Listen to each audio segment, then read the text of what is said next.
നമസ്കാരം. പ്രവാസി channel മലയാളി.com news സെഗ്മെന്റിലേക്ക് എല്ലാ പ്രേക്ഷകർക്കും സ്വാഗതം. നോക്കാം ഇന്നത്തെ പ്രധാന വാർത്തകൾ. ഇന്ത്യ പ്രസ് ക്ലബ് സമ്മേളനത്തിൽ ഹാഷ്മി താജ് ഇബ്രാഹിം നിലപാടുറച്ച യുവ മാധ്യമ പ്രവർത്തകൻ പങ്കെടുക്കും. ഇന്ത്യ പ്രസ് ക്ലബ് അന്താരാഷ്ട്ര മാധ്യമ സമ്മേളനത്തിൽ മുൻ മാധ്യമശ്രീ അവാർഡ് ജേതാവ് ജോണി ലൂക്കോസ് പങ്കെടുക്കും. ഇന്ത്യ പ്രസ് ക്ലബ് മാധ്യമ സമ്മേളനം വെളിപ്പാടകലെ റാന്നി MLA അഡ്വക്കേറ്റ് പ്രമോദ് നാരായൺ പങ്കെടുക്കും. 2025 ലാന ദ്വൈവാർഷിക സമ്മേളനം ഒക്ടോബർ 31, നവംബർ 1, 2 തീയതികളിൽ നടക്കും.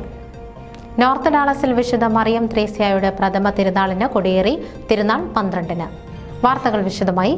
ഇന്ത്യ പ്രസ് ക്ലബ് സമ്മേളനത്തിൽ 24 ന്യൂസിലെ സീനിയർ ന്യൂസ് എഡിറ്ററായ ഹാഷ്മി താജ് ഇബ്രാഹിം പങ്കെടുക്കും. മലയാള വാർത്താ ചാനലുകളിൽ തന്റെ വാക്കുകൾ കൊണ്ട് പ്രകമ്പനം കൊള്ളിച്ച മാധ്യമ പ്രവർത്തകനാണ് 24 ന്യൂസിലെ സീനിയർ ന്യൂസ് എഡിറ്ററായ ഹാഷ്മി താജ് ഇബ്രാഹിം. വാർത്താ അവതാരകൻ, ന്യൂസ് റിപ്പോർട്ടർ, സ്ക്രിപ്റ്റ് റൈറ്റർ എന്നീ നിലകളിൽ മലയാള വാർത്താ ചാനലിൽ സ്വന്തം പേര് കുറിച്ച മികച്ച ജേർണലിസ്റ്റ്. നേരിന്റെ നന്മയുടെ നിലപാടുകളുടെ കാര്യത്തിൽ കർക്കശക്കാരനായ മാധ്യമ പ്രവർത്തകൻ.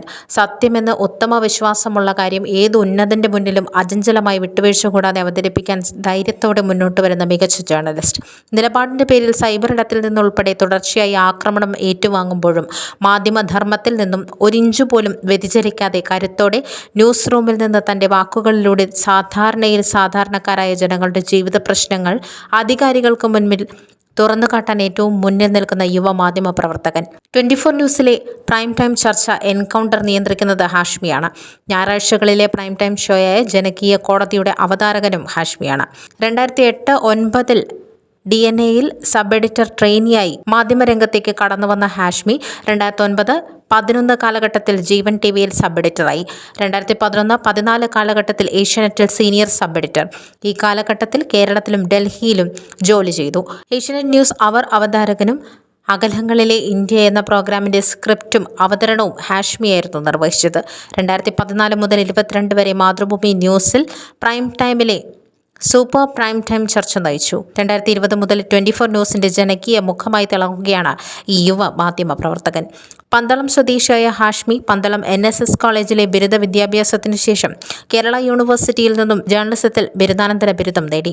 2023 India press club of north അമേരിക്കയുടെ മാധ്യമ അവാർഡ് നേടിയ ഹാഷ്മി ഇതിനോടകം 15-ലധികം അവാർഡ് നേടിയിട്ടുണ്ട്. Abu Dhabi green voice award, Nehru piece foundation award ഉൾപ്പെടെയുള്ളവ ഹാഷ്മിക്ക് ലഭിച്ചിട്ടുണ്ട്. News desk Malayali. India press club of north അമേരിക്കയുടെ 11ാമത് അന്താരാഷ്ട്ര കോൺഫറൻസിന് അടുത്ത വ്യാഴാഴ്ച തുടക്കം കുറിക്കുമ്പോൾ അതിഥികളായി എത്തുന്നവരിൽ പ്രസ് ക്ലബിന്റെ തന്നെ മാധ്യമശ്രീ അവാർഡ് മുൻപ് നേടിയിട്ടുള്ള ജോണി ലൂക്കോസുമുണ്ട്. 2006 മുതൽ മനോരമ ന്യൂസ് ചാനലിൽ ന്യൂസ് ഡയറക്ടർ. കേരളത്തിലെ മാധ്യമരംഗത്തെ നിയന്ത്രിക്കുന്നവരിൽ ഒരാളെന്ന നിലയിൽ പ്രക്ഷേപണ ചരിത്രത്തോടൊപ്പം നടക്കുന്ന ഒരാൾ എന്ന് പറയാം. മാധ്യമ സമ്മേളനം ന്യൂജേഴ്സിയിലെ എഡിസൺ ഹോട്ടൽ സമുച്ചയത്തിൽ ഒക്ടോബർ 9 മുതൽ 11 വരെയാണ് നടക്കുന്നത്. പ്രവേശനം പൂർണ്ണമായും സൗജന്യമാണ്. രാവിലെ പ്രഭാത ഭക്ഷണം മുതൽ വൈകിട്ട് വിഭവസമൃദ്ധമായ അത്താഴവിരുന്ന് ഉൾപ്പെടെ എല്ലാം നൽകുന്നതാണ്. 700-ലേറെ എപ്പിസോഡുകൾ പിന്നിട്ട നേരെ ചൊവ്വേ എന്ന അഭിമുഖ പരിപാടി ജോണി ലൂക്കോസിന് മാത്രം കഴിയുന്ന അപൂർവ സൗമ്യത കൊണ്ട് ഏറെ ശ്രദ്ധിക്കപ്പെടുന്നു. കടന്നാക്രമണത്തിന്റെ ശൈലിക്ക് പകരം സൗമ്യമായ ചോദ്യങ്ങളിലൂടെ ആവശ്യമുള്ള വിവരങ്ങൾ ലഭ്യമാക്കുമ്പോൾ പ്രേക്ഷകന് സന്തോഷം, ഇന്റർവ്യൂവിന് ഇരയായ വ്യക്തിക്കും സന്തോഷം. കോട്ടയം ജില്ലയിൽ അതിരമ്പുഴ പാറപ്പുറത്ത് ലൂക്കായുടെയും അന്നമ്മയുടെയും മകനായി ജനനം. ഇംഗ്ലീഷ് സാഹിത്യത്തിൽ കോട്ടയം CMS കോളേജിൽ നിന്ന് ബിരുദാനന്തര ബിരുദം. വിദ്യാർത്ഥി രാഷ്ട്രീയത്തിൽ സജീവമായിരുന്നു. CMS കോളേജ് യൂണിയൻ ചെയർമാനായി. 1983 മുതൽ മലയാള മനോരമയിൽ ജില്ലാ ലേഖകനായി കോട്ടയത്തും തൃശ്ശൂരും പ്രവർത്തിച്ചു. പിന്നീട് തിരുവനന്തപുരം യൂണിറ്റിൽ ന്യൂസ് എഡിറ്റർ. മലയാള മനോരമയിൽ ഒട്ടേറെ അഭിമുഖ ഫീച്ചറുകൾ പ്രസിദ്ധപ്പെടുത്തി. ജാഫ്ന മോചിപ്പിക്കാൻ ശ്രീലങ്കൻ സൈന്യം LTTEയുമായി നടത്തിയ യുദ്ധം ശ്രീലങ്കയിൽ നിന്ന് റിപ്പോർട്ട് ചെയ്തു. ഭാഷാപോഷണിക്ക് വേണ്ടി മാർക്സിസ്റ്റ് ചിന്തകൻ P. ഗോവിന്ദപിള്ളയുമായി നടത്തിയ ഒരു അഭിമുഖത്തിലാണ് EMSനെ കുറിച്ച് ഗോവിന്ദപിള്ള ചില പരാമർശങ്ങൾ നടത്തിയതും അത് പിന്നെ CPMൽ നിന്ന് അദ്ദേഹം സസ്പെൻഡ് ചെയ്യപ്പെടാൻ കാരണമായതും. ഈ അഭിമുഖം പിന്നീട് ഗ്രന്ഥരൂപത്തിലും ഇറങ്ങി. സംസ്ഥാന സർക്കാർ അവാർഡുകൾ ഉൾപ്പെടെ 50-ലേറെ പുരസ്കാരങ്ങൾ അദ്ദേഹത്തിന് ലഭിച്ചിട്ടുണ്ട്. News desk Malayali.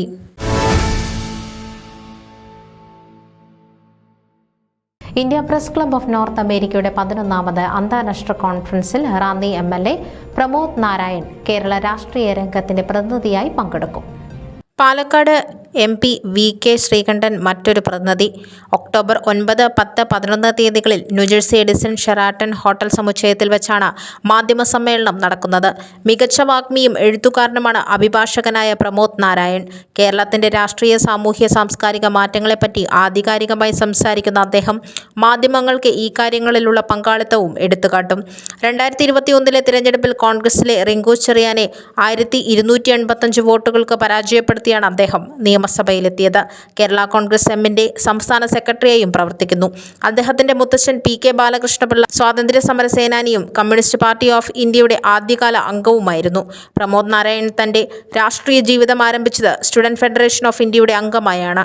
കേരള യൂണിവേഴ്സിറ്റിയുടെ യൂണിയൻ ജനറൽ സെക്രട്ടറിയും സെനറ്റ് അംഗവുമായിരുന്നു. ഇന്റർ സ്കൂൾ കൗൺസിലിന്റെ ആദ്യ സംസ്ഥാന ചെയർമാനുമായിരുന്നു. ഭരണിക്കാവ് ഗ്രാമപഞ്ചായത്തിന്റെ പ്രസിഡന്റായിരുന്നു നാരായൺ. അദ്ദേഹത്തിന്റെ സാന്നിധ്യം പ്രസ് ക്ലബ് സമ്മേളനത്തിലെ ചർച്ചകൾക്ക് എരിവും പുളിയും പകരുമെന്നതിൽ സംശയമില്ല. News desk Malayali.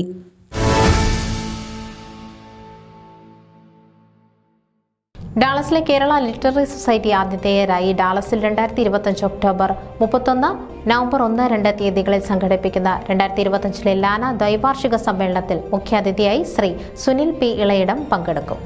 ഒപ്പം ഡോക്ടർ MV പിള്ള, നിരൂപകൻ സജി എബ്രഹാം തുടങ്ങിയവർ പ്രധാന അതിഥികളായി എത്തുന്നതാണ്. മലയാള സാഹിത്യ ചർച്ചകളിൽ മുഴുകാനും സാഹിത്യാസ്വാദക ഹൃദയങ്ങൾ വളർത്തിയെടുക്കാനും ഒപ്പം വിവിധ കലാപരിപാടികൾ കാണുവാനും കേരള വിഭവങ്ങൾ ആസ്വദിക്കുവാനും ലാനയുടെ സമ്മേളനം ഒരുങ്ങിയിരിക്കുന്നു. അമേരിക്കയിലെ എല്ലാ മലയാള സാഹിത്യ പ്രേമികളെയും ലാനയും കേരള ലിറ്റററി സൊസൈറ്റിയും ഹാർദവുമായി മലയാളികളുടെ സാംസ്കാരിക നഗരമായ ഡാളസിലേക്ക് സ്വാഗതം ചെയ്യുന്നു. അമേരിക്കയിൽ മലയാളം ഭാഷാ സാഹിത്യത്തെ പ്രോത്സാഹിപ്പിക്കുന്നതിനായിട്ടായിരുന്നു ഒരു കേന്ദ്ര സാഹിത്യ സംഘടന എന്ന ആശയം രൂപപ്പെട്ടത്. അതിനായി അമേരിക്കയിലെ വിവിധ സംസ്ഥാനങ്ങളിലെ സാഹിത്യകാരന്മാർ, സാഹിത്യപ്രേമികൾ എല്ലാവരും കൂടി കൈകോർത്തു.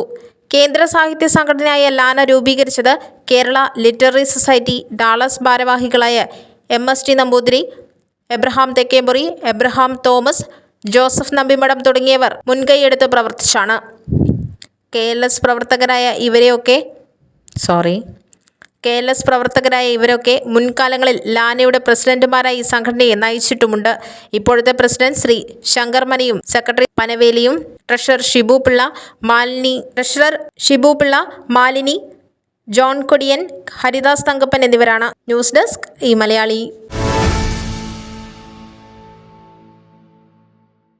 നോർത്ത് ഡാളസിൽ കഴിഞ്ഞ വർഷം പുതുതായി സ്ഥാപിതമായ വിശുദ്ധ മറിയം ത്രേസ്യയുടെ മധ്യസ്ഥതയിലുള്ള അമേരിക്കയിലെ ആദ്യ ദേവാലയമായ സെന്റ് മറിയം ത്രേസ്യ സീറോ മലബാർ മിഷനിൽ വിശുദ്ധ മറിയം ത്രേസ്യയുടെ പ്രഥമ തിരുനാളിന് കൊടിയേറി. ഒക്ടോബർ 4 ശനിയാഴ്ച വൈകുന്നേരം 6 നടന്ന ഭക്തി നിർഭരമായ ചടങ്ങുകളിൽ ഷിക്കാഗോ സീറോ മലബാർ രൂപതാ മെത്രാൻ മാർ ജോയ് ആലപ്പാട്ട് തിരുനാൾ കൊടിയേറ്റി. തുടർന്ന് മാർ ആലപ്പാട്ട് മുഖ്യ കാർമ്മികനായി ആഘോഷമായ വിശുദ്ധ കുർബാന അർപ്പിച്ചു. Mission director Father Jimmy Edakkalathur Kurian, Coppell saint Alphonsa വികാരി ഫാദർ മാത്യൂസ് കുര്യൻ മുഞ്ഞനാട്ട് എന്നിവർ തിരുക്കർമ്മങ്ങളിൽ സഹകാർമ്മികരായി. കുടുംബങ്ങളുടെ പ്രേക്ഷിതയായ വിശുദ്ധ മറിയം ത്രേസ്യ പുണ്യവതിയുടെ ജീവിതം തിരുക്കുടുംബങ്ങളിൽ അനുകരണീയമാക്കണമെന്ന് മാർ ആലപ്പാട്ട് ആഹ്വാനം ചെയ്തു. ഫാദർ ജിമ്മി എടക്കളത്തൂർ കുര്യൻ വരികൾ എഴുതി ഈണം നൽകിയ തിരുനാളിനോടനുബന്ധിച്ച് പ്രകാശനം ചെയ്ത വിശുദ്ധ മറിയം ത്രേസ്യയോടുള്ള പ്രത്യേക പ്രാർത്ഥനാ ഗാനത്തിന്റെ ഉദ്ഘാടനവും തദവസരത്തിൽ മാർ ജോയ് ആലപ്പാട്ട് നിർവഹിച്ചു. കുടുംബ നവീകരണത്തിനും കുട്ടികളുടെ വിശുദ്ധീകരണത്തിനുമായി നോർത്ത് ഡാളസിലെ എല്ലാ കുടുംബങ്ങൾക്കായും പ്രാർത്ഥനാ ഗാനം സമർപ്പിക്കുന്നതായി ഫാദർ ജിമ്മി പറഞ്ഞു. കേരളത്തിൽ നിന്ന് കൊണ്ടുവന്ന പുണ്യവതിയുടെ തിരുസ്വരൂപവും പുണ്യവതിയുടെ കബറിടമായ കുഴിക്കാട്ടുശ്ശേരിയിൽ നിന്ന് കൊണ്ടുവന്ന തിരുശേഷിപ്പും മിഷനിൽ പ്രതിഷ്ഠിച്ചിട്ടുണ്ട്. തിരുശേഷിപ്പ് വണക്കത്തിന് ശേഷം പരിപാടികൾക്ക് സമാപനമായി. ട്രസ്റ്റിമാരായ Reno Alex, Bose Philip, Vinu Alappatt, Roy Varghese തുടങ്ങിയവർ പരിപാടികൾക്ക് നേതൃത്വം നൽകി. News desk Malayali.